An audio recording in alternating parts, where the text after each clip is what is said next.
October 15th, 1823. The Royal Opera House blazed with light against the dark London evening, its grand facade a beacon drawing the city's finest into its gilded embrace. Clara Pemberton stood across the street, her worn blue cloak wrapped tight against the autumn chill, watching the parade of silk and jewels ascending the marble steps. She did not belong among them, these glittering creatures who moved through the world with such careless certainty. At 28, she had long since accepted her place in the shadows, invisible to those who measured worth by fortune and youth. But opera was different. For 3 years now she had saved and sacrificed, surrendering every spare shilling to purchase her seat in the uppermost gallery, where the air grew thin and the view required her father's old brass opera glasses. Tonight marked the opening of the new season, and her heart quickened with an anticipation she permitted herself nowhere else in her carefully circumscribed life. She crossed the street as the grand arrivals thinned, slipping through a side entrance where the gallery patrons were directed, climbing the narrow servants' stairs that wound upward and upward until her legs ached and her breath came short. The gallery was already filling with clerks and shopkeepers, governesses and students, all those who loved music but could not afford the privilege of comfort. Clara found her customary place in the third row on the left side, a position she had claimed through consistent attendance and settled onto the hard wooden bench. From here, if she leaned forward just slightly, she could see the stage, and more importantly, the boxes that lined the theatre in their tiered splendor. Her hands trembled slightly as she raised the opera glasses, adjusting the focus, sweeping across the boxes until she found the one she sought. Stage left, second tier. The private box of the Duke of Thornhill stood empty still, its crimson curtains pulled back, the gilt chairs waiting. Her breath caught as it always did, this moment of uncertainty before she knew whether he would attend. For 3 years she had watched Alexander Sinclair with a devotion that shamed her, studying his solitary figure, learning the subtle shifts of his expression, the way he attended to the music, with an intensity that suggested he too found refuge in these moments of transcendent beauty. She knew he had been abroad for 2 years, engaged in some diplomatic service she understood only vaguely, and his absence had left her gallery vigil hollow and purposeless. But word had reached even her modest circles that the Duke had returned to London, and tonight she would know if he still sought the solace of opera. The theatre hummed with conversation and anticipation, the orchestra tuning their instruments in discordant preparation. Then movement in his box. Clara's heart seized as his tall figure entered, alone as always, his dark evening clothes impeccable, his expression distant and composed. He had returned. Alexander Sinclair stood for a moment surveying the theatre, and Clara lowered her opera glasses quickly, foolishly, as though he might somehow sense her observation from such distance. When she raised them again, he had taken his seat, and the familiar ache bloomed in her chest, that bittersweet mixture of longing and resignation. He would never know she existed.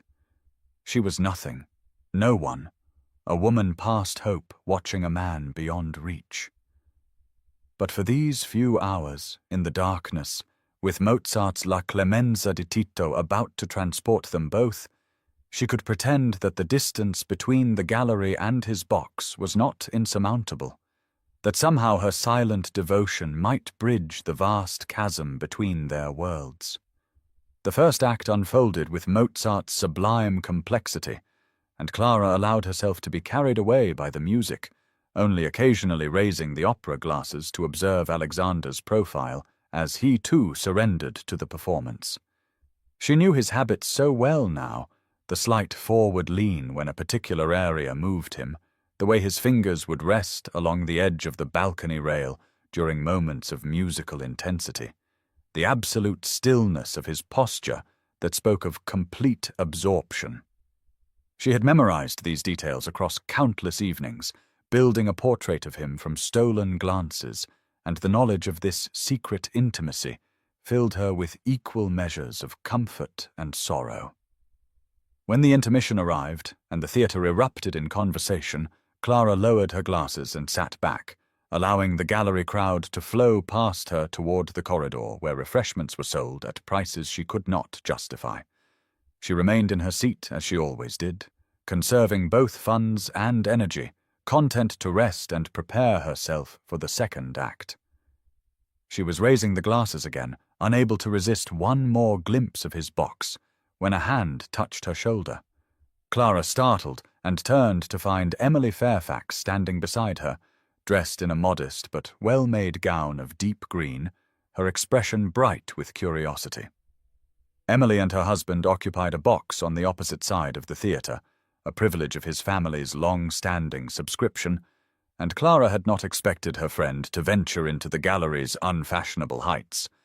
Emily gestured toward the corridor, and Clara reluctantly rose, following her friend into the cramped passage where gallery patrons pressed together in the warmth of too many bodies in too small a space. Emily leaned close, her voice low beneath the surrounding chatter. "I saw you," she said, her eyes sparkling with something between amusement and concern. "I have been watching you watch him all evening." Clara felt heat rise in her cheeks, mortification flooding through her. She opened her mouth to deny, to deflect, but Emily simply shook her head. "How long, Clara? How long have you been observing the Duke of Thornhill with such devoted attention?" The truth emerged in a whisper. 3 years. Emily's expression softened into sympathy. "Oh, my dear friend, does he even know you exist?" Clara shook her head, unable to meet Emily's eyes, shame and longing tangled together in her chest. "Of course not. How could he? I am nothing, no one. I simply find comfort in watching someone who loves the music as I do. It is foolish, I know." Across the theatre in his box, Alexander Sinclair stood during the intermission, but unusually, he did not retreat into the private salon behind the curtain, as was his custom. Instead, he remained at the balcony rail, and for reasons he could not entirely articulate, his gaze drifted upward toward the gallery's distant heights. He had been aware, vaguely, of a recurring presence there during the seasons before his departure abroad, some figure who appeared with remarkable consistency, but he had paid little attention, absorbed in his own isolation. Tonight, however, something nagged at his consciousness, a sense of being observed that prickled along his shoulders. He scanned the gallery's crowded rows, searching for he knew not what, until his eyes caught on a splash of blue among the darker coats and shawls. A woman's cloak, worn but distinctive, and even from such distance he perceived a quality of stillness about its wearer that struck him as familiar. The sensation was strange, unsettling, this awareness of another's attention focused upon him. October 22nd, 1823. Clara stood outside the Royal Opera House in the bitter cold, her thin cloak inadequate against the wind that cut through the London streets with merciless precision. She clutched the few coins in her gloved hand, counting them again, though she knew the sum already, knew it fell short by exactly 2 pence of the gallery admission price. She had attended 4 performances since opening night, each time telling herself it was the last extravagance she could permit, and each time finding herself drawn back with a compulsion that frightened her in its intensity. Tonight's opera was Don Giovanni, one of her particular favorites, and the thought of missing it created an ache beneath her ribs that felt disproportionate to sense or reason. Behind her, a young clerk exited the gallery entrance, and Clara found herself speaking before pride could silence her, asking in a voice that trembled with humiliation if he might spare a few coins for admission. The young man looked at her with pity, and something uncomfortably close to contempt, before shaking his head and hurrying past, leaving Clara alone with her shame burning hot against the cold. She should return home. She should accept this as the sign it was, the universe's gentle insistence that she abandon this foolish ritual. But then another patron emerged, and this time Clara's whispered request met with success. An older woman pressing 3 pence into her hand with a knowing smile that suggested she too understood what it meant to love music beyond the bounds of practical wisdom. Inside, Clara climbed the endless stairs with gratitude and guilt tangled together, taking her customary seat just as the theatre lights dimmed. She raised her father's opera glasses with hands that shook from more than cold, sweeping across the boxes until she found him. Alexander Sinclair sat in his usual place, but tonight he was not alone. A gentleman occupied the chair beside him, sandy-haired and animated, leaning close to speak during the overture, in a manner that suggested long friendship and easy intimacy. Clara watched as Alexander responded to something his companion said, a slight smile crossing his features, the expression so rare and transforming that her breath caught. Then, unmistakably, deliberately, Alexander turned his gaze upward toward the gallery. Clara's heart seized. She lowered the opera glasses quickly, but not before she saw his eyes scanning the upper rows with clear purpose. Searching. Lord Philip Ashford followed his friend's gaze with undisguised curiosity, then turned back to Alexander with raised eyebrows and words Clara could not hear but could easily imagine. Some jest, some teasing observation about Alexander's unusual distraction. She watched as Alexander replied shortly, his attention still fixed on the gallery, and Philip laughed, settling back in his seat with the satisfied air of a man who had just discovered something interesting. The performance began, but Clara found herself unable to focus on the stage, acutely aware that she was no longer the sole observer in their silent exchange. Alexander was looking for her, and the knowledge filled her with terror and exhilaration in equal measure.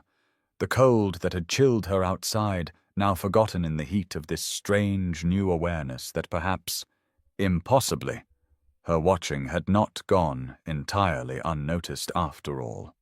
October 29th, 1823, afternoon. Clara sat in the small drawing room of the house she shared with her mother, a room whose shabby gentility had once seemed merely comfortable, but now felt like a reproach, evidence of their slow decline from the modest prosperity her father had provided into something more precarious. The wallpaper, once fashionable, had faded to a pale ghost of its former pattern, and the furniture, though well-maintained, bore the marks of long use and careful economy. Margaret Pemberton sat across from her daughter, working at her embroidery with the steady patience that characterized all her actions, but Clara could feel her mother's concern radiating across the space between them like heat from the meager fire that was all they could justify lighting on this cold afternoon. The household account book lay open on the small table beside Clara, its columns of numbers telling a story she had been avoiding for weeks. And now her mother's gentle voice broke the silence with words Clara had been dreading. "We cannot continue as we have been, my dear. You know this as well as I do." Clara's throat tightened, but she nodded, unable to deny what the figures made so painfully clear. Their small inheritance, already diminished by her father's final illness 5 years prior, had dwindled to almost nothing, and the modest income from the few investments that remained barely covered their rent and necessities. Margaret set down her embroidery and looked at her daughter with eyes that held both love and worry. "Lady Westbrook has invited you again to her Thursday gatherings. I know you find them unpleasant, but she is well connected, and perhaps through her you might meet someone, make some advantageous connection." The unspoken words hung in the air between them, the suggestion that at 28, Clara's prospects for marriage were dim but not entirely extinguished, that perhaps some widower or older gentleman might overlook her lack of fortune and faded youth. Clara felt something twist painfully in her chest, shame and rebellion mixed together. She thought of the opera tickets she had purchased over the past 2 weeks, money that should have gone toward winter coal or her mother's medicine, funds she had quietly diverted to feed an obsession she could not defend or explain. How could she tell her mother that she had been spending their dwindling resources to sit in a gallery and watch a man who did not know she existed, that those stolen hours felt more vital to her than food or warmth? Margaret rose and crossed to her daughter, placing a gentle hand on Clara's shoulder.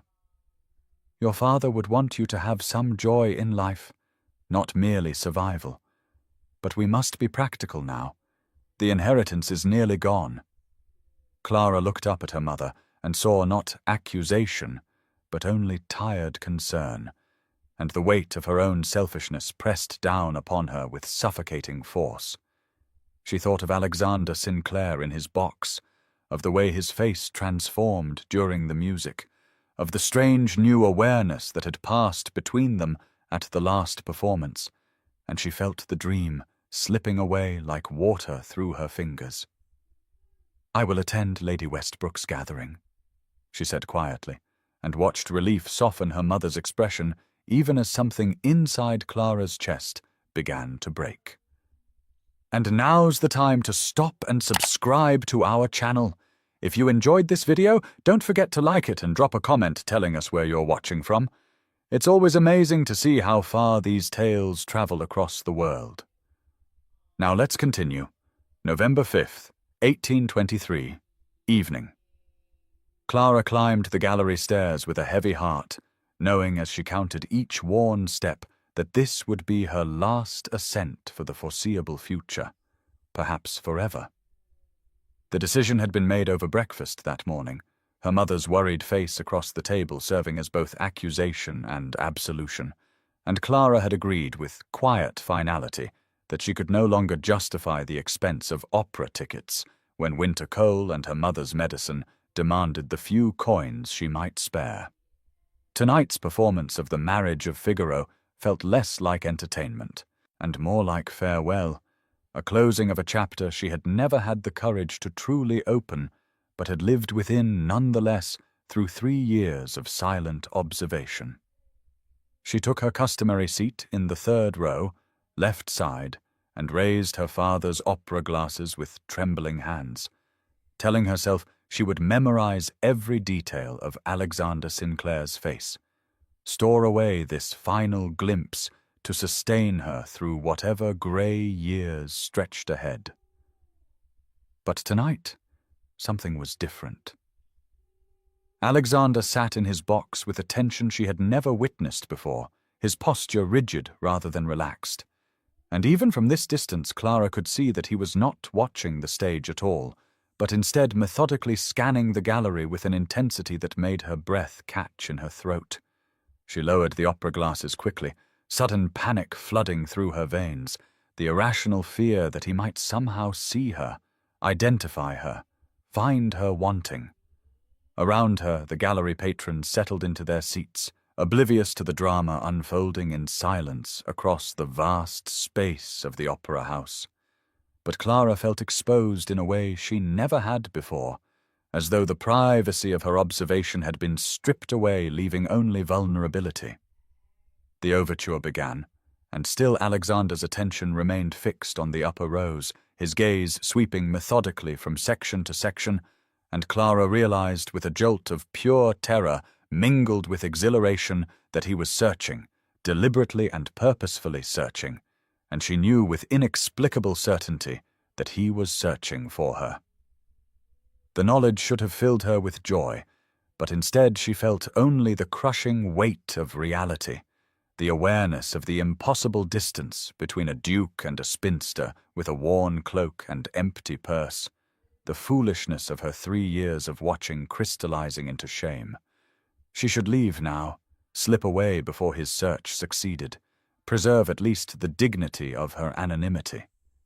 But she could not move, held in her seat by some force stronger than sense. And then it happened. His eyes found her. Across the expanse of the opera house, through the dim lighting and the distance, Alexander Sinclair's gaze locked onto hers with an impact she felt physically, a connection that seemed to still the air in her lungs. For a long moment they remained suspended in that mutual recognition, and then Alexander rose from his seat with sudden decision, his movements drawing startled glances from nearby boxes, and Clara watched in disbelief as he turned toward the exit of his box, heading unmistakably in the direction that would lead him upward, toward the gallery, toward her. She stood abruptly, her opera glasses clattering against the seat, and without thought or plan she fled, her blue cloak streaming behind her as she pushed past protesting patrons toward the corridor, running from a possibility too terrifying to face and too precious to lose. November 6th, 1823, morning.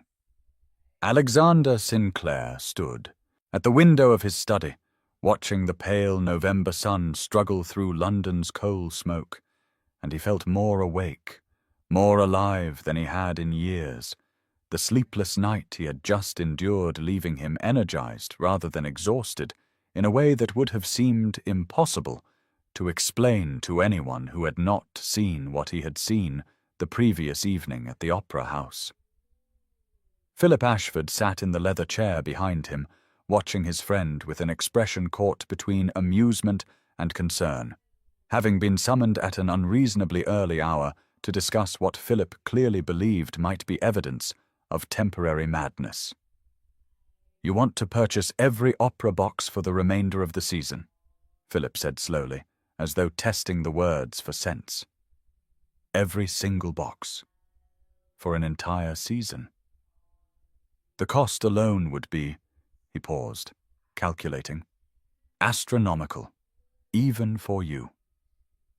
Alexander turned from the window, and Philip saw in his friend's face a determination he recognized from their years together in diplomatic service, the same focused intensity Alexander had brought to impossibly complex negotiations, but now directed toward a purpose Philip could not yet fathom. "She will have nowhere else to sit but the gallery," Alexander explained with a patience that suggested he had already worked through every logical objection during his sleepless night. "If I own all the boxes, she cannot hide among other patrons in the better seats. She must remain visible to me, and eventually she will understand that I am searching for her specifically." Philip leaned forward, his amusement fading into genuine curiosity. "You do not even know her name. You have never spoken to her. You caught a glimpse of her face for perhaps 30 seconds before she fled." "Alexander, this is madness. What if she is married? What if she is utterly unsuitable? What if your imagination has created something that does not exist?" Alexander moved to his desk where legal papers already lay prepared, his solicitor having worked through the night at his urgent request, and he knew that Philip's questions were reasonable, that any rational man would step back from this precipice. But he could not explain the absolute certainty that had seized him when their eyes had met across the vastness of the opera house. In 2 years of diplomatic service, he had learned to read faces, to understand the stories people carried in their expressions and gestures, and in that one suspended moment, he had seen in her face something that resonated with his own carefully hidden loneliness, a kindred recognition that transcended logic or sense. "She has been watching me for months, perhaps longer," he said quietly. "I have felt it without understanding what I was feeling. And last night, when I truly looked at her, when our eyes met, there was something there, Philip, something I cannot name, but also cannot ignore. The cost is irrelevant. The scandal is irrelevant. Even the possibility of disappointment is irrelevant, compared to the certainty that if I do not find her, if I let her disappear back into London's crowds, I will regret it for the rest of my life." Philip studied his friend for a long moment, then sighed and reached for the papers on the desk. "Then we had better make sure the contracts are properly drawn. When society hears of this, and they will hear of it, the gossip will be merciless." November 12th, 1823, 1 week later, and Clara sat in Lady Catherine Westbrook's drawing room, feeling as though every nerve in her body had been scraped raw, the discomfort of her position both literal and metaphorical, as she perched on the edge of a silk chair, far too fine for her worn day dress of faded brown muslin that seemed to advertise her poverty to the assembled ladies, who regarded her with expressions ranging from pity to contempt. She had not wanted to come, had tried to refuse her mother's gentle insistence that declining Lady Westbrook's invitation yet again would constitute unforgivable rudeness. But now she understood that this gathering had been designed specifically as a form of refined torture, a reminder of exactly where she stood in society's careful hierarchy. The drawing room itself was a masterpiece of expensive taste, all cream silk wallpaper and gilt furniture, fresh hothouse roses perfuming air that felt thick with judgment, and Clara kept her hands folded tightly in her lap to prevent herself from fidgeting under the weight of so many assessing stares. Lady Westbrook presided over the gathering from a chair positioned to catch the best light, her silver hair arranged in elaborate curls, her dress of deep burgundy silk making Clara feel even more shabby by comparison, and there was something predatory in her smile as she turned her attention to the latest victim of her carefully orchestrated social cruelty.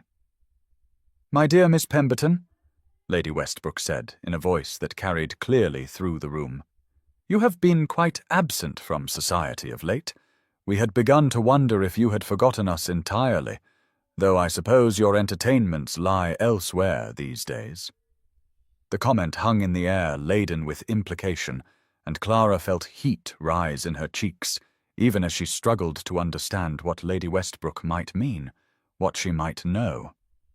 Around the room, the other women leaned forward with the avid interest of spectators at a particularly dramatic performance, and Clara recognized several faces from various society functions she had been obliged to attend over the years, women who had never acknowledged her existence until this moment when they scented potential scandal. "Have you heard," Mrs. Harrington said with false casualness, "about the Duke of Thornhill's extraordinary behavior, surely the most bizarre thing to occur this season, perhaps this decade?" Clara's breath stopped in her chest. "He has purchased every opera box," Lady Westbrook announced with theatrical amazement. "Every single box for the remainder of the season. The expense must be astronomical, though I suppose to a man of his wealth such things are mere trifles. But the reason, that is what has all of London talking." The women erupted into excited chatter, theories and speculations flying around the room, and Clara sat frozen as she heard Alexander's name discussed with a mixture of fascination and disapproval, heard his actions analyzed and dissected by women who understood nothing of what they were witnessing. "They say he is searching for someone," Mrs. Harrington confided with delicious horror. "Some mystery woman he glimpsed in the gallery. Can you imagine? The gallery of all places. What manner of woman frequents the cheapest seats?" Clara felt the words like physical blows even as her mind raced with impossible hope, and across the room she caught Emily Fairfax's eye, her friend's expression confirming what Clara had not dared to believe, that Alexander's audacious action had been for her, only for her, and the knowledge filled her with terror and wonder in equal measure. November 13th, 1823. The next afternoon, and Clara sat in Emily Fairfax's comfortable drawing room, surrounded by evidence of the security she herself would never possess. The cream wallpaper fresh and unstained, the furniture solid and well-maintained, the tea service complete without a single chipped cup, and she felt the contrast between their circumstances like a physical ache, even as she remained grateful for her friend's steadfast loyalty. Through years when most of society had forgotten Clara existed at all. Emily poured tea with hands that trembled slightly with excitement, her pretty face alight with romantic speculation, and Clara knew that her friend had already constructed an entire fairy tale from the fragments of gossip heard at Lady Westbrook's gathering, a story in which the Duke's extraordinary actions could have only one possible explanation. "You must tell me everything," Emily insisted as she pressed a cup into Clara's cold hands. "How long you have been attending the opera, why you never mentioned this passion, and most importantly whether you believe the Duke's purchase could possibly be connected to your presence in the gallery." Clara felt heat rise in her cheeks even as she struggled to form words adequate to explain what she barely understood herself. The 3 years of secret observation, the comfort she had taken in watching a man she could never approach, the way his solitary presence in his box had mirrored her own isolation in the gallery. "I noticed him the first time I attended," she admitted quietly, her voice barely audible above the crackle of the fire. "He was always alone, always focused entirely on the music rather than on being seen, and there was something in his face, a loneliness I recognized because I carry it myself." Emily leaned forward with an expression of tender understanding, and Clara felt the relief of finally sharing the burden of her impossible attachment to someone who would not judge or mock. "So, you watched him?" Emily said gently. "For 3 years you watched him, and now he has purchased every opera box in London, and you believe this is mere coincidence?" Clara shook her head helplessly, because when spoken aloud, the connection seemed both undeniable and utterly absurd. Why would a duke, a man of immense wealth and position, take notice of a spinster in the gallery? Why would he go to such extraordinary lengths for someone he had never met? But Emily's romantic heart had already accepted what Clara's fearful one could not quite believe, and she reached across to clasp Clara's hand with fierce determination. "You must attend the next performance," she insisted. "You must go back to your usual seat and discover whether his attention is truly fixed on you. And if it is, Clara, if it is, then you must allow yourself to hope." Clara thought of her dwindling resources, the money she had already spent on tickets when she should have been saving every penny, the impossibility of sustaining such an expense.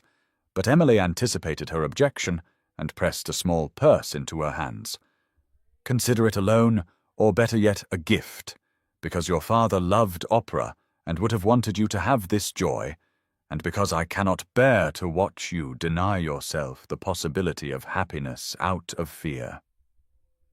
Clara felt tears prick her eyes at her friend's generosity, even as terror seized her heart, because attending the next performance meant exposing herself to potential humiliation, meant discovering whether the Duke's actions were truly connected to her, or whether she had constructed a fantasy from coincidence and desperate longing.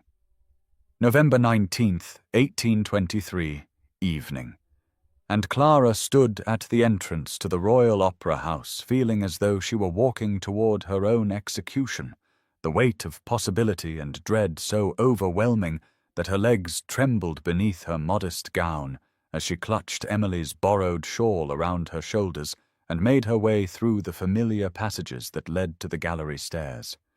The opera house thrummed with an energy she had never experienced before, a strange electricity that seemed to crackle through the air as patrons whispered and stared and craned their necks toward the boxes, and Clara realized with mounting horror that the public spectacle of Alexander's extraordinary purchase had drawn curiosity-seekers, who had come not for the music but to witness whatever drama might unfold.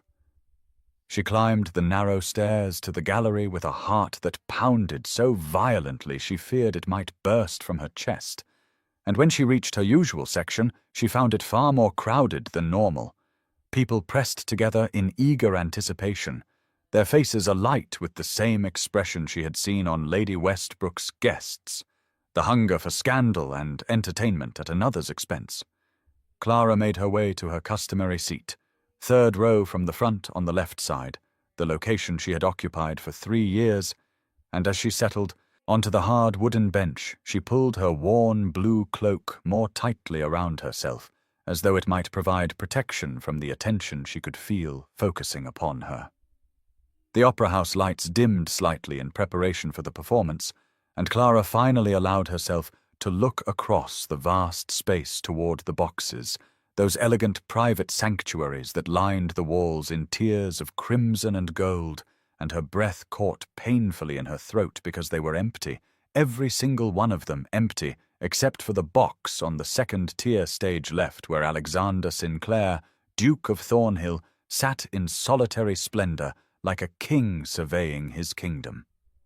Even from this distance she could see that he was not watching the stage, but scanning the gallery with focused intensity, his posture alert and purposeful, and the realization that he was searching, actively searching, sent a bolt of pure terror through her body. Their eyes met across the impossible distance, and Clara felt the connection like a physical force, felt the way his entire body stilled when he located her, the way his gaze fixed upon her with an intensity that made her feel simultaneously exposed and seen in a way she had never experienced.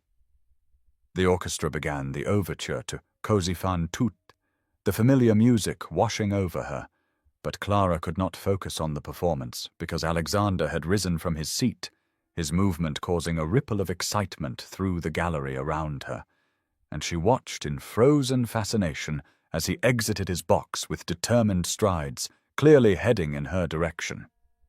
Panic seized her throat because she was not ready for this confrontation, not ready to have her impossible fantasy tested against reality. And before conscious thought could intervene, her body made the decision for her, rising from her seat and moving toward the exit. Even as whispers erupted around her, and hands pointed and voices speculated about the unfolding drama that had nothing to do with the opera, and everything to do with a duke and a woman in a blue cloak. Clara fled down the narrow corridor that ran behind the gallery seats, her breath coming in ragged gasps that had nothing to do with physical exertion and everything to do with the terror that gripped her chest, the music from the opera house following her like a ghost as her worn boots stumbled on the uneven flooring, and her hands clutched the opera glasses so tightly that the brass edges bit into her palms. The corridor was dimly lit by gas lamps that cast flickering shadows on the walls, creating an atmosphere of unreality that matched the impossibility of what was happening.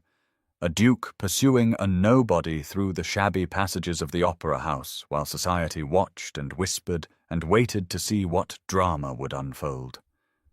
She heard footsteps behind her, measured and determined, and her heart hammered so violently that she feared she might faint from the force of it. But she pressed onward because stopping meant confronting a moment she was not prepared to face, meant allowing her impossible fantasy to collide with reality and shatter into pieces that would leave her more alone than she had ever been. The footsteps grew closer, and then a voice, deep and cultured, and carrying an authority that made her freeze despite her desperate need to escape, spoke from behind her with quiet intensity. "Please stop. I only wish to speak with you." Clara stood trembling with her back to him, unable to turn, unable to flee, caught between panic and something that might have been hope if she had dared to name it, and she heard him move closer until she could sense his presence just behind her, close enough that she could smell the subtle scent of sandalwood, and something else, something clean and masculine, that made her dizzy. She forced herself to turn and face him, and the reality of his proximity stole what remained of her breath because he was even more compelling at this distance, tall and broad-shouldered, with dark hair that fell across his forehead and eyes of such startling blue intensity that she felt pinned beneath their focus like a butterfly under glass. His face held no disappointment or confusion, only a focused curiosity, and something else she could not identify, something that looked almost like relief. And when he spoke again, his voice was gentler than she had imagined in all her years of watching from afar. "I have been searching for you." he said simply, and the words hung in the air between them like a confession. Clara felt her hands shake so badly that the opera glasses rattled, and she clutched them to her chest like a shield as she struggled to find words adequate to respond to a statement that made no sense, that defied everything she understood about her place in the world and his position so far above her. "You have made a mistake," she managed to whisper, her voice barely audible above the muffled strains of music that filtered through the walls. "I am no one, nothing that should concern a man of your position." His expression shifted slightly, something that might have been amusement or tenderness or perhaps both crossing his features, and he took another step closer until the space between them had narrowed to something that felt both dangerous and inevitable. "I will not presume to know your reasons," he said quietly, his voice carrying a warmth that seemed to wrap around her in the cold corridor, and Clara felt something inside her chest twist painfully because his tone held no condescension or mockery, only a genuine interest that terrified her more than contempt ever could. "Will you tell me your name?" The question was simple, direct, yet it felt impossibly intimate, as though in speaking her name she would be surrendering something precious and unprotected to the judgment of a man who existed in a world so far removed from her own that they might as well have been on different continents. She shook her head, unable to form words, and saw something flicker in his expression, not disappointment, but rather a patient determination that suggested he was accustomed to navigating difficult negotiations. "Then will you at least tell me why you come to the gallery? Why you sit in the same seat at every performance? Why you watch the stage with such complete absorption that the rest of the world seems to disappear?" Clara's breath caught because his questions revealed the depth of his observation, proved that he had not merely noticed her presence, but had studied her habits with the same intensity she had devoted to watching him, and the realization sent a wave of shame and wonder through her in equal measure. "I come for the music," she whispered, her voice barely audible above the muffled sounds of the second act beginning beyond the walls. "That is all. That is the only reason anyone should need."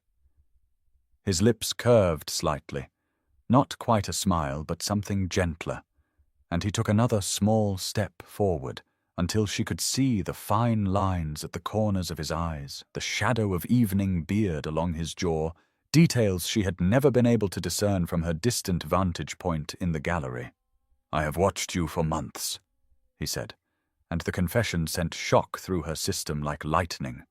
"I have watched the way you lean forward during the arias, the way your hands move slightly as though conducting, the way you close your eyes during the most beautiful passages as though you are trying to absorb the music into your very soul.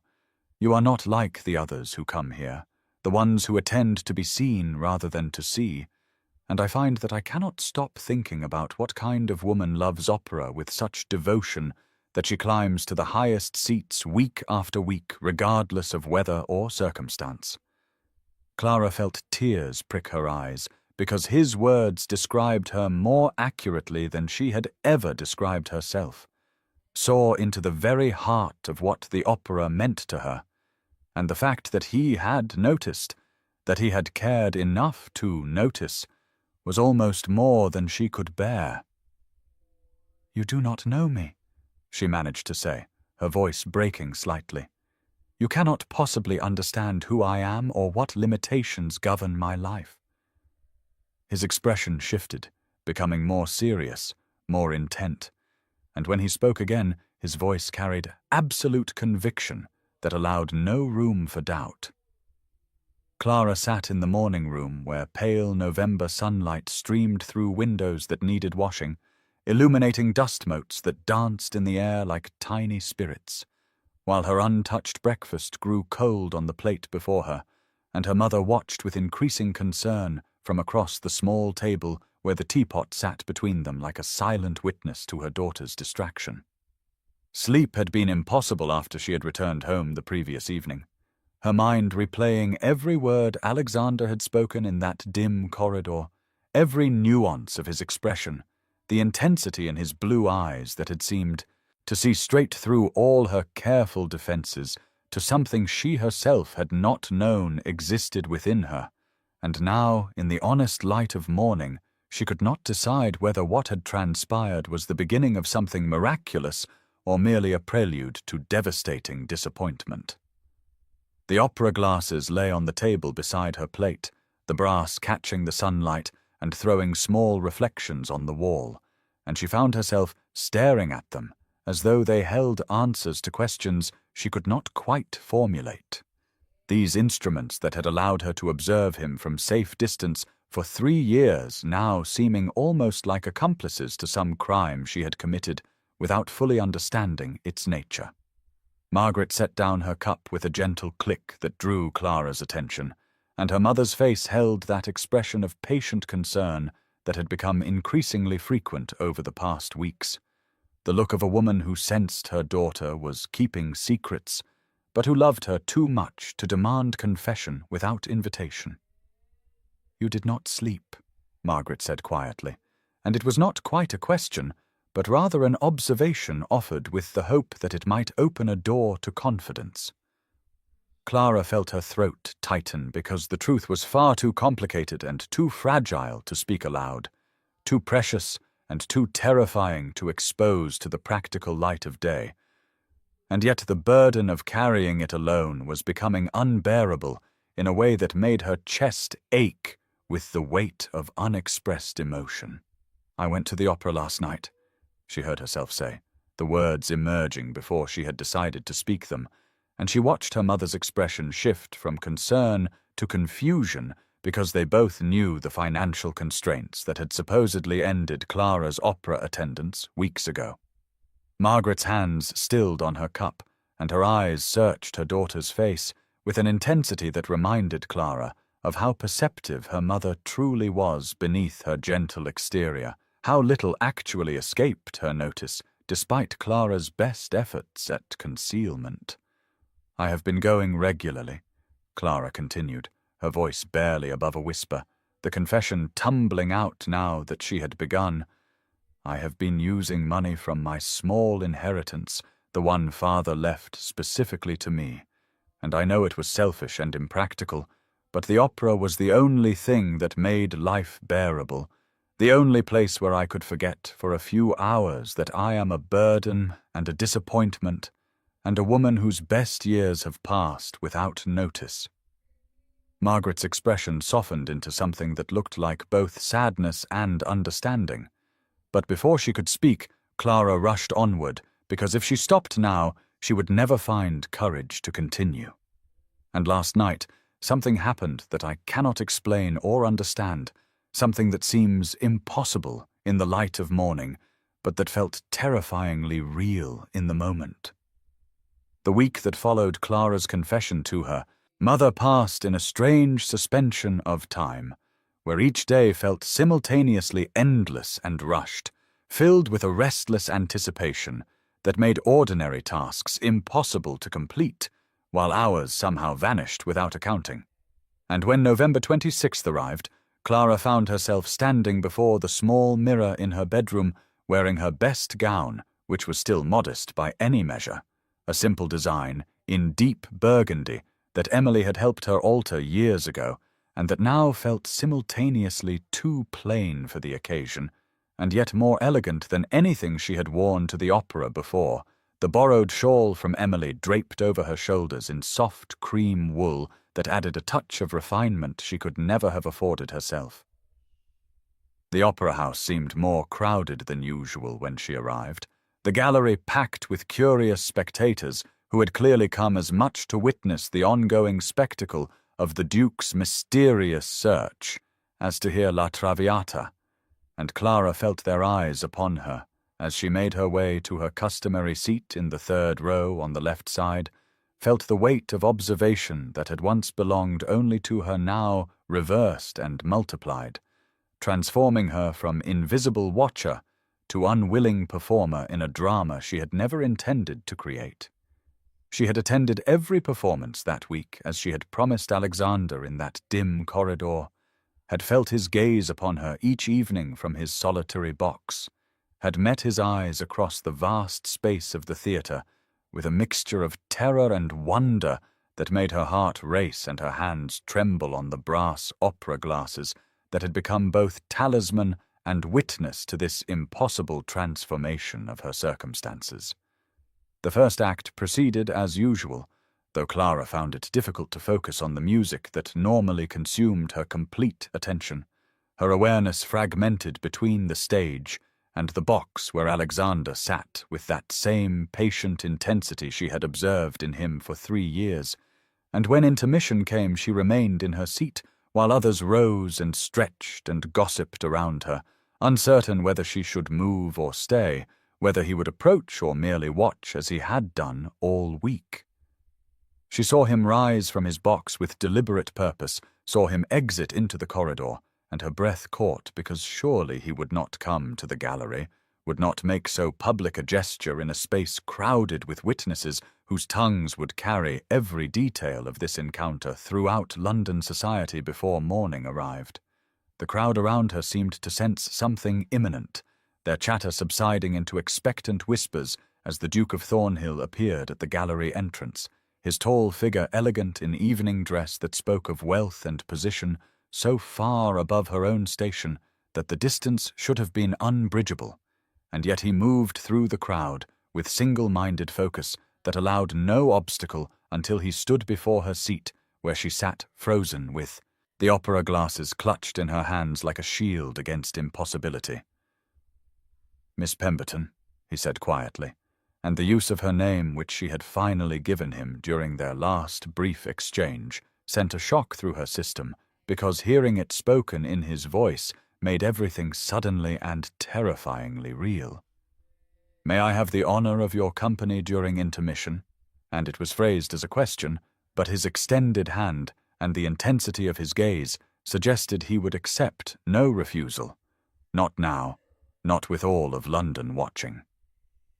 Clara found herself handed into Alexander's carriage with a care that suggested she was something precious rather than the unremarkable spinster she had always believed herself to be, and as the door closed behind them, creating an intimate space lit only by the swaying carriage lamps, she became acutely aware of the impropriety of this situation, an unmarried woman alone with a man in the confined darkness, while London streets rolled past outside, yet the thrill of transgression was overwhelmed by a deeper terror that this conversation would somehow shatter the fragile magic of the past weeks and return her to the grey reality of her previous existence. Alexander settled across from her rather than beside her, a consideration for propriety that she found both reassuring and disappointing, and in the flickering light his face held an expression of quiet contentment that made him seem less the remote duke she had observed through opera glasses and more a man of flesh and genuine feeling.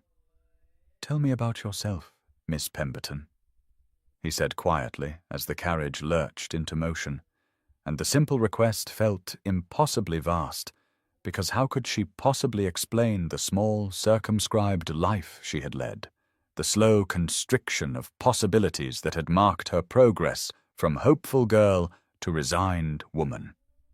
She found herself speaking haltingly at first about her father, who had been a gentleman of modest means with an passionate love for opera, who had taken her to performances from the time she was 8 years old and taught her to hear the mathematical precision beneath the soaring emotion, who had died 5 years ago, leaving them with just enough to maintain appearances, but not enough to truly sustain their former position in even the modest circles they had once inhabited.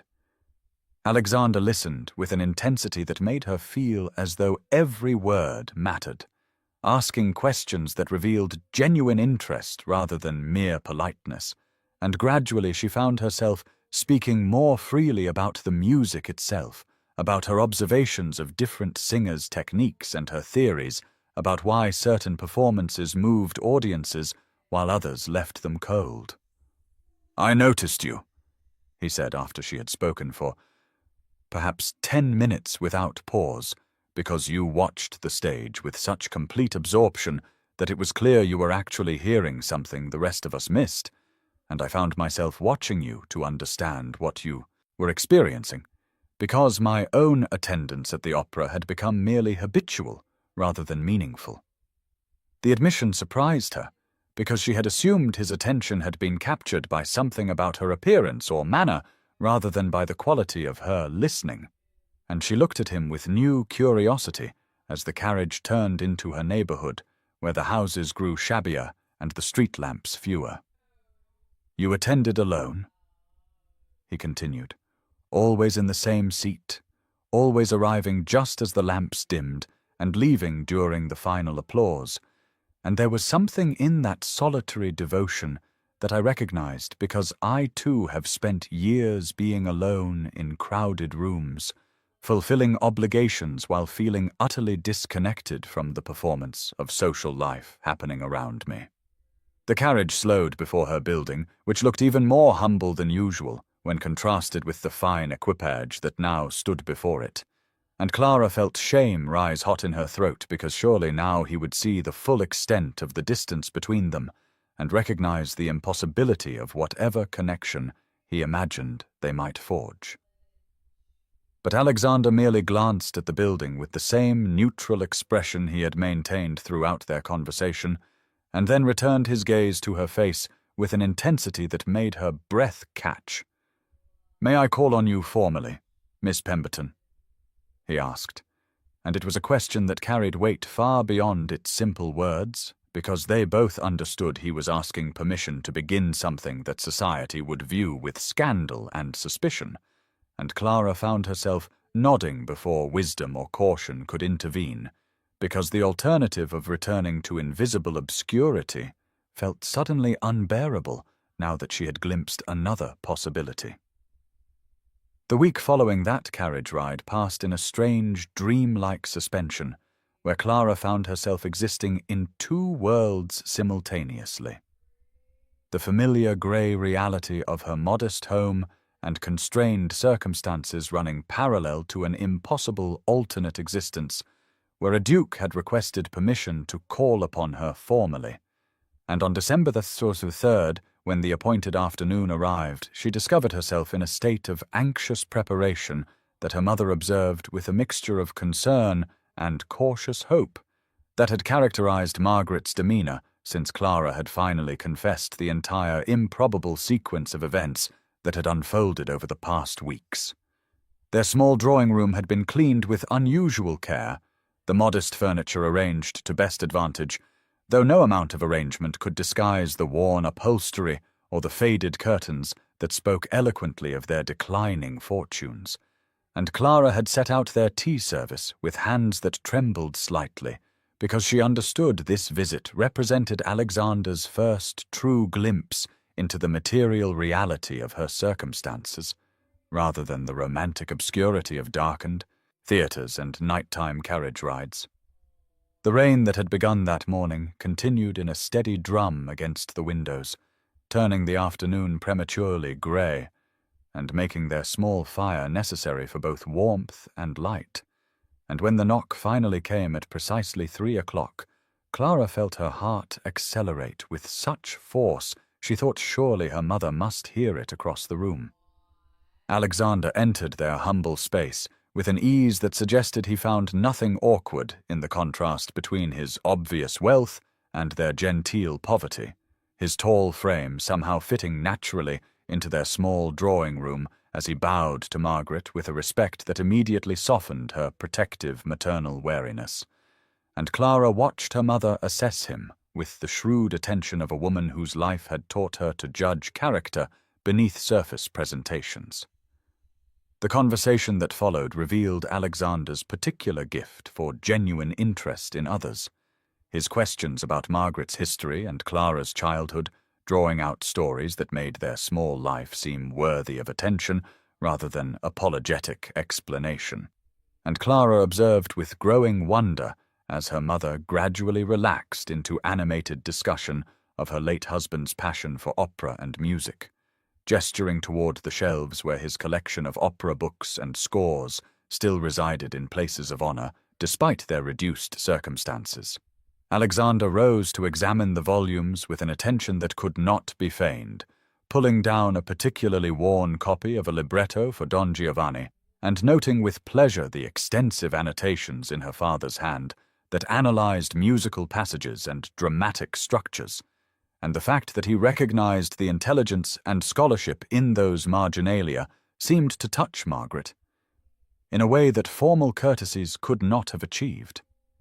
When Alexander invited Clara to attend the opera with him the following week from his private box, rather than the gallery where they had first established their peculiar connection, it was Margaret who answered that Clara would be honored to accept before her daughter could formulate a response, and something in her mother's decisive intervention suggested she had made her own assessment of this unlikely suitor and found him worthy of trust despite the vast social distance that separated their positions. As Alexander prepared to depart after the socially appropriate duration for a formal call, he paused at the doorway and mentioned with studied casualness that he had taken the liberty of establishing a credit for their family at the Opera House box office, a gesture he hoped they would not find presumptuous, but which would allow them both to attend performances whenever they wished, regardless of his own schedule. And before Clara could protest this extraordinary generosity, Margaret accepted with a dignity that suggested she understood the gift was offered not as charity but as recognition of their shared devotion to the art form that had brought them all together. The evening of December the 10th arrived with a cold clarity that made the gas lamps of the opera house blaze with particular brilliance, and Clara found herself ascending the grand staircase toward the tier of private boxes rather than climbing the narrow servants' stairs to the gallery, accompanied by Alexander, whose steady presence beside her felt both protective and exposing as they passed through corridors where elegantly dressed society members turned to observe them with expressions ranging from curiosity to barely concealed hostility. Entering Alexander's private box felt like stepping into a different world from the distant vantage point she had occupied for 3 years, the stage suddenly intimate and accessible rather than remote, the rich fabrics of the box furnishings speaking of a luxury she had only glimpsed from afar, and she became acutely aware that from this prominent position she was no longer an invisible observer, but rather a spectacle herself, subject to the scrutiny of hundreds of eyes that she could feel upon her even before the performance began. Emily arrived moments later with her husband, her face alight with delight at this development, embracing Clara with a warmth that provided momentary relief from the weight of hostile attention, and shortly after Lord Philip Ashford joined them, his assessment of Clara swift but apparently favorable as he bowed over her hand with a genuine smile that suggested Alexander had chosen his confidence well. The performance that evening was The Barber of Seville, a comedy whose lightness seemed almost mockingly incongruous with the tension Clara felt radiating from the surrounding boxes. And during the first intermission, when Alexander excused himself briefly to speak with the house manager, she became aware of Lady Catherine Westbrook's deliberate approach, the older woman's expression carved into lines of aristocratic displeasure as she paused at the entrance to the box. Lady Westbrook's gaze swept over Clara with the kind of dismissive assessment reserved for inferior merchandise, and when she spoke it was ostensibly to Emily, but clearly intended for Clara's hearing, remarking in a voice pitched to Carrie that it was remarkable how some individuals mistook a duke's charitable attention for genuine regard, and how unfortunate it would be when such misunderstandings resulted in public embarrassment for all involved. The cut was so deliberate and cruel that Clara felt the blood drain from her face, and she watched as several other society women who had been approaching the box turned away in a coordinated display of social exclusion, their fans snapping open to facilitate whispered commentary that needed no auditory confirmation to communicate its contemptuous nature. Alexander returned to find the box's atmosphere transformed, his swift glance taking in Clara's pale composure and Lady Westbrook's lingering presence. And without hesitation he positioned himself beside Clara's chair and placed his hand deliberately over hers where it rested on the chair arm, a gesture of public claim that could not be misinterpreted by anyone observing. "Lady Westbrook," he said with a coldness Clara had never heard in his voice, "I trust you are offering your congratulations to Miss Pemberton on her kindness in accepting my attentions, as I have made clear to anyone who inquired that I consider myself extraordinarily fortunate to have secured her regard."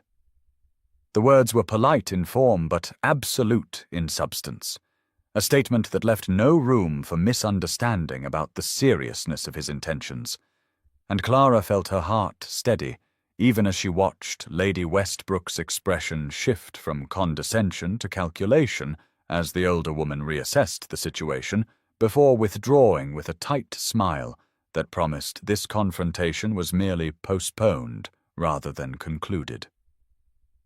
The week that followed the evening at the opera brought a cascade of consequences that Clara had anticipated, but whose intensity nevertheless threatened to overwhelm her fragile hope. As anonymous letters began arriving at their modest home, with messages so cruel in their assessment of her presumption and worthiness that she found herself hiding them from her mother, whose worry had already deepened into visible anxiety about the social storm they had unwittingly entered. Society's retaliation for Alexander's public declaration took forms both subtle and overt, from shopkeepers who suddenly remembered they had no availability when Clara inquired about services to former acquaintances who crossed streets to avoid greeting her, and the cumulative weight of this coordinated exclusion pressed upon her spirit with a force that made her question whether any connection, however genuine, could justify exposing Alexander to the disapproval and potential damage that her presence in his life seemed to guarantee. Margaret had reported that Lady Westbrook herself had called at their home during an hour when she knew Clara to be out, ostensibly to offer guidance, but actually to suggest with pointed clarity that a woman of true character would recognize when her involvement with a gentleman of superior station created more harm than benefit. And though her mother had defended Clara with fierce maternal loyalty, the visit had planted seeds of doubt that took root in soil already prepared by Clara's lifelong internalization of her own inadequacy.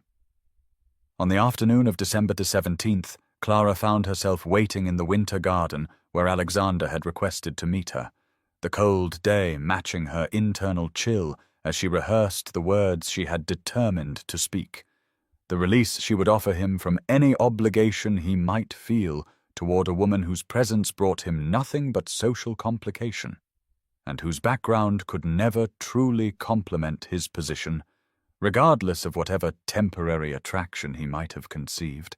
Alexander arrived with an expression that suggested he had anticipated her intentions, his jaw set with a determination she had come to recognize as indicative of his diplomatic training, where opposition strengthened rather than weakened resolve. And when she began her carefully prepared speech about how she could not in good conscience continue an acquaintance that brought him such difficulty, he interrupted with an intensity that stilled her words before they could fully form. He spoke then of his years in diplomatic service, where he had existed in a state of perpetual isolation, surrounded by people who wanted access to his title and influence, but cared nothing for the man beneath those external designations, described the profound loneliness of being constantly observed yet never truly seen, and revealed that in 3 years of attending the opera, he had noticed her precisely because her attention seemed focused not on his position, but on something more essential that she somehow perceived across the distance that separated their seats. "Clara," he said with a rawness that stripped away all formal courtly manner, "I have spent my entire adult life being valued for everything except who I actually am.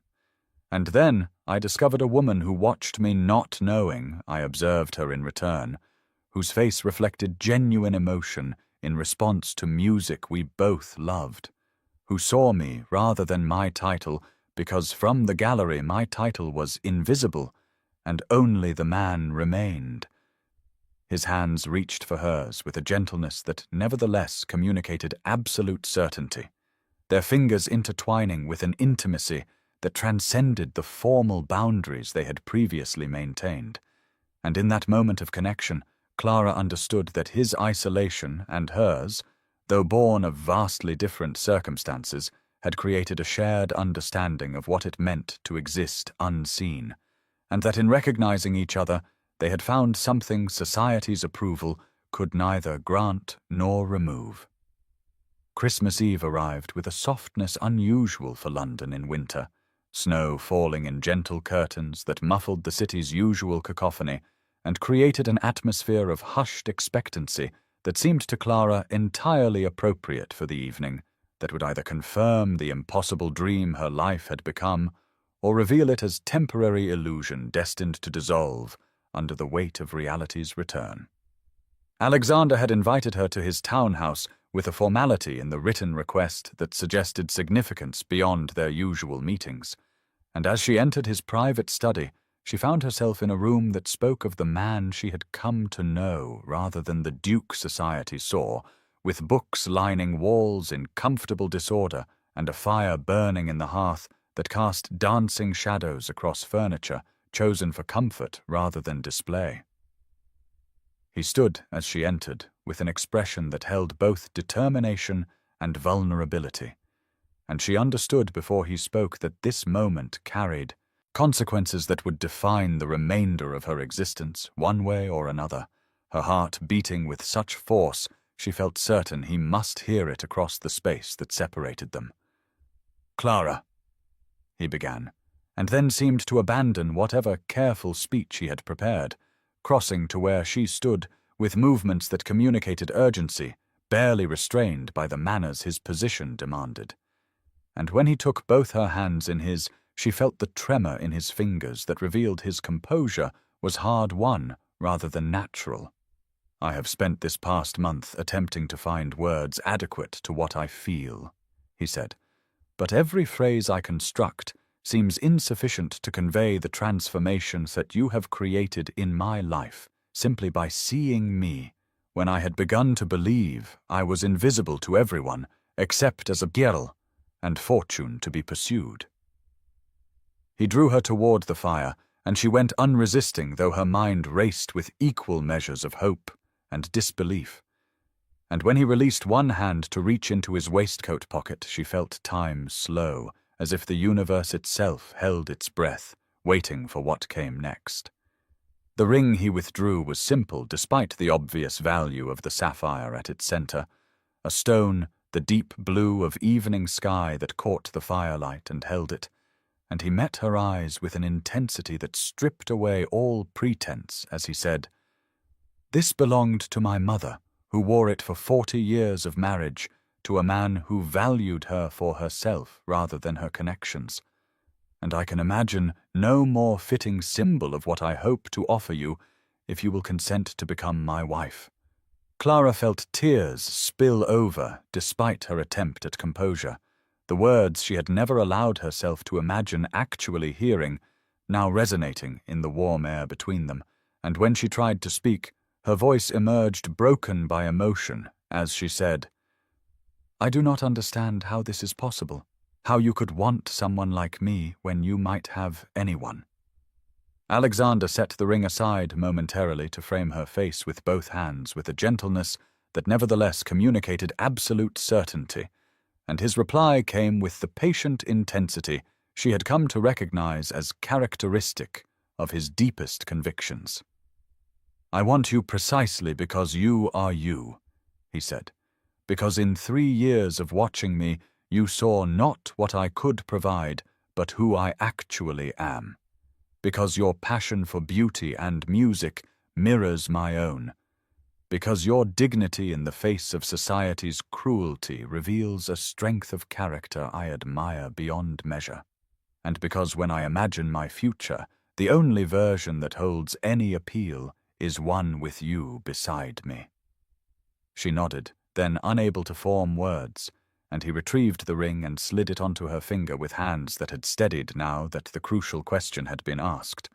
And when he drew her into his arms and kissed her, with a tenderness that gradually deepened into passion, she understood that the distance between the gallery and the box had been closed forever and that she was finally, truly seen.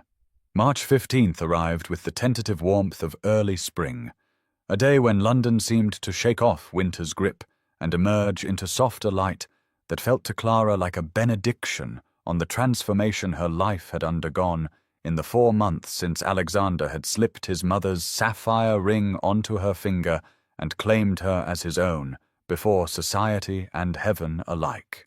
The church where they had chosen to marry was neither the grandest nor the most fashionable, but rather the small parish where her father had been buried 5 years prior, a choice that had surprised those members of society who had expected the Duke to assert his status through architectural magnificence, but which had communicated to Clara that Alexander understood what mattered most was the joining of their actual lives rather than the performance of a spectacle for observers whose opinions held no weight in his considerations.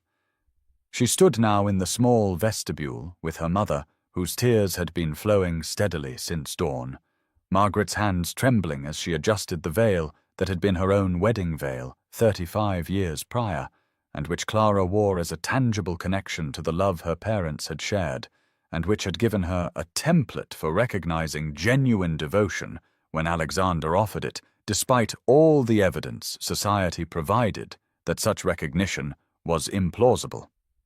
Emily stood beside her, as attendant wearing a gown of soft rose that complemented the cream silk of Clara's wedding dress, a garment whose elegant simplicity had been chosen by Clara herself over the more elaborate options Alexander's wealth could easily have provided. And Emily's presence represented the friendship that had sustained Clara through years of social invisibility and had given her courage to attend that November performance when everything had changed.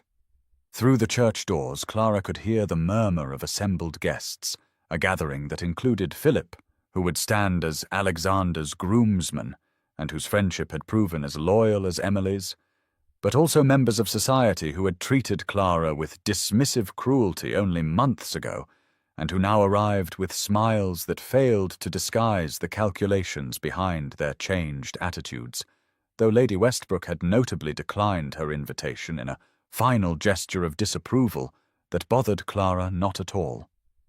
The music began, and Margaret squeezed her daughter's hand with fierce maternal pride before releasing her to walk down an aisle lined with late winter flowers, and as Clara moved forward, she saw Alexander waiting at the altar with an expression of such complete peace and certainty that her own nervousness dissolved into the simple joy of moving toward the man who had seen her when she believed herself invisible.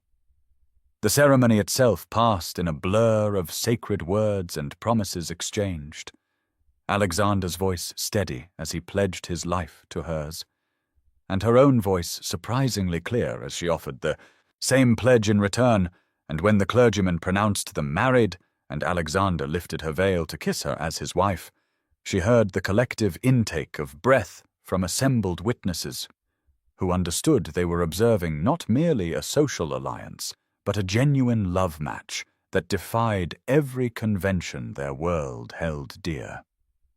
As they walked back down the aisle together, Clara caught sight through the church's eastern window of the opera house, visible in the distance, and she thought of the girl who had sat in the gallery watching a solitary duke, and never imagining that the distance between their worlds could be crossed, and she felt gratitude for every moment of loneliness that had prepared her to recognize love when it finally found her.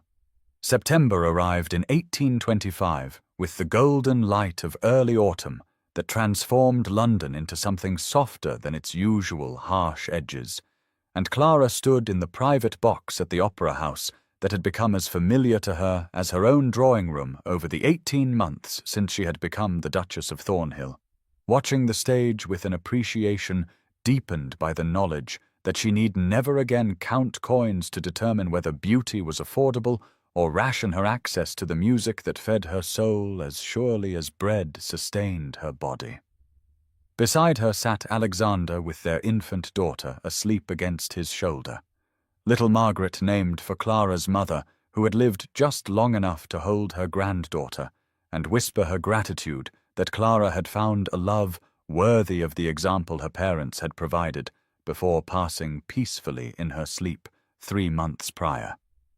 The opera tonight was La Clemenza di Tito, the same production that had been playing that October evening nearly 2 years ago when Clara had climbed to the gallery seat, never imagining that the solitary duke she observed through her father's old opera glasses would notice her existence, much less pursue her with a determination that had scandalized society and transformed both their lives into something neither had dared hope possible in their separate lonelinesses.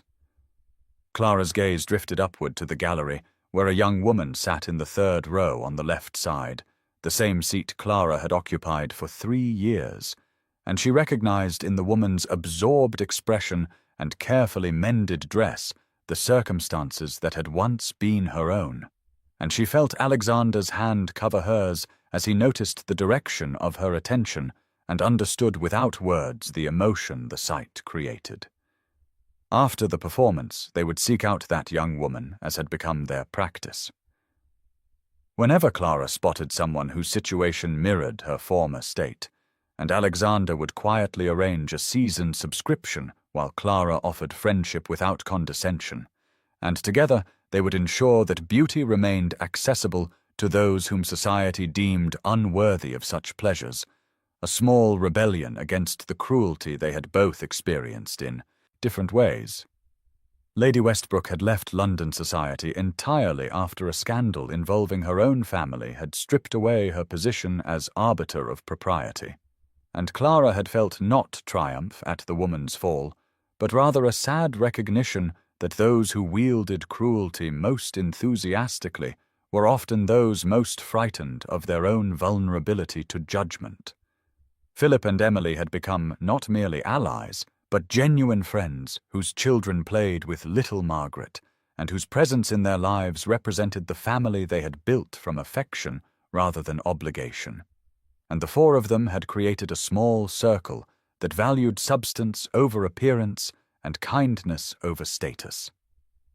As the final notes of the opera faded and the audience began their applause, Clara looked at her husband holding their sleeping daughter and thought of the girl she had been who had believed herself invisible and unworthy of love, and she understood that the greatest transformations often begin with the simple act of being truly seen by someone who looks beyond surface to recognize the worth that was always present, waiting only for acknowledgement.